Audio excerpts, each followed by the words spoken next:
Closer Weekly, Fred Gwynne's son had injury that left him disabled. Later another son died at 1. Fred Gwynne from the Munsters had a brief yet amazing moment in the spotlight but suffered a few tragedies behind closed doors. The actor lost an infant son and coped with a disabled son who had a brain injury. Fred Gwynne is among the popular names that have made a mark in the industry with his acting skills. The man was able to arrest the attention of classic TV lovers in his era by bringing to life any character he played. This unique ability caused him to be stereotyped and almost impossible to dissociate from his Herman Munster role on the hit show The Munsters. Gwynne is not the only entertainer in history to be in this category. Many past and present Hollywood celebrities are often described and addressed by the role their viewers attach to them, especially due to their longevity. A few of them are Adam West as Batman, Barbara Eden as Jeannie, George Reeves as Superman, among others. These stars were exceptional in their roles, making it nearly impossible for many movie fanatics to separate them from the on-screen personality portrayed. However, while it may be great to be identified with a hit show, it could ultimately lead to anger, frustration, and resentment depending on how it affects the actor, whether they experience a decline in roles or not.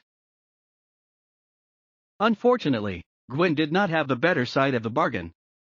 His skills were somehow responsible for his downfall, and while the man seemed open to many roles in a lifetime of fame, he ended up having a failed career after his time on The Munsters. In addition to that, the actor suffered a few tragedies that might have overwhelmed him. One of his sons suffered from brain damage, while another died at age 1. Fred Gwynne's early years. Fred Gwynne was born into a middle-class family in 1928 in New York City. His mother was skilled in creating comic strips, while his dad worked as a reputable stockbroker. The family often moved due to his dad's regular travel.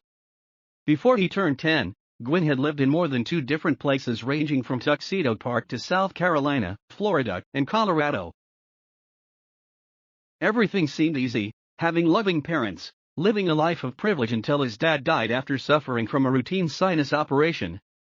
At the time of the tragic death, Gwynne was 8 years old, and the only way he could handle the loss was by becoming withdrawn. As a young child, he found comfort in his company and became acquainted with personal drawings.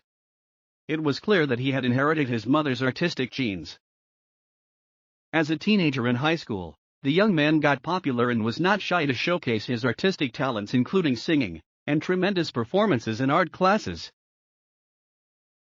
Years after high school, and enrollment in the U.S. Navy, Gwynne decided to pursue his dreams of improving his skills, so he chose to school at Harvard, where he became a cartoonist for the Harvard Lampoon. At the same time, he participated in theatrical plays. The acceptance from his colleagues at Harvard fueled his passion for acting. So after graduation, he joined the Brattle Theater Repertory Company.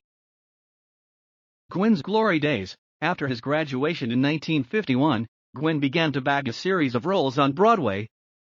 He was popular in the field and would often captivate his audience with singing and comedic acts, creating a pathway for him to be seen on TV as he became involved in live shows. He starred in the Phil Silver Show, Car 54, before bagging his famous works The Munsters. This was a collection of classic Universal horror pictures from Dracula, Frankenstein, and the Wolfman.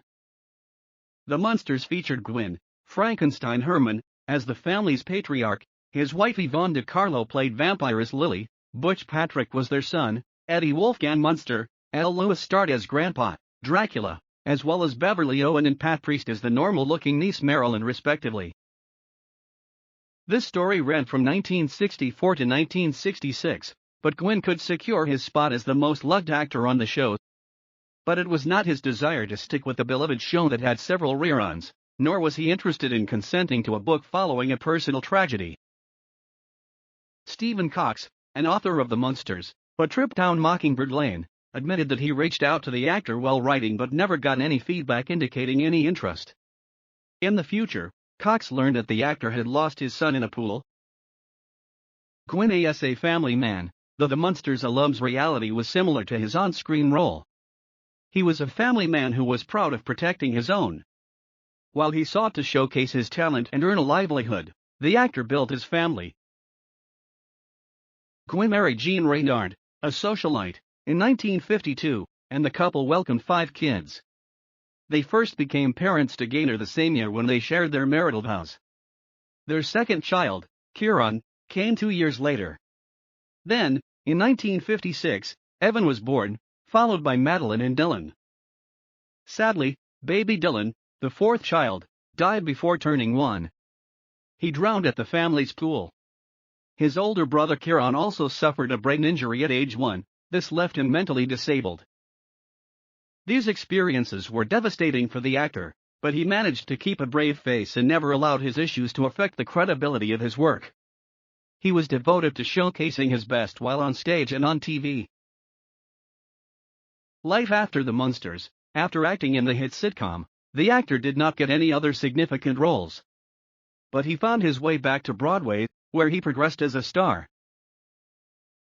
However, in the 1980s, fame found him again after he agreed to be part of the sitcom's reunion, reprising his role as Herman Munster for an outrageous sum. After that, Gwynne became a hot cake, with many directors asking him to be a part of their works.